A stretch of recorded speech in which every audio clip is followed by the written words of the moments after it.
Теймураз Мамсуров встретился с градоначальником Москвы Сергеем Собяниным. Итогом встречи стало подписание соглашения о сотрудничестве между правительством столицы и Северной Осетией. Документ предусматривает взаимодействие в торгово-экономической, научно-технической и культурной сферах. Сергей Собянин отметил, что расстояние в 1500 километров не мешает работе во многих областях. Я знаю, что республика сегодня активно развивается, растет промышленное производство, активно строится жилье, развивается социальная сфера.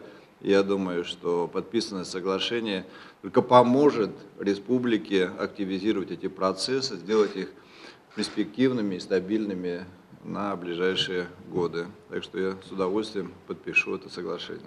Как говорится в тексте соглашения, оно основывается на взаимной заинтересованности в сохранении и расширении двусторонних связей в сфере экономической, научно-технической и культурной деятельности. В документе также отмечается создание всех необходимых условий для укрепления межрегионального сотрудничества. Теймураз Мамсуров, в свою очередь, отметил большую роль Москвы в развитии Северной Осетии, а также поблагодарил за постоянную поддержку. Соглашение, которое мы сегодня подписываем, предусматривает обязательства, которые Северная Осетия, Алания берет перед вами.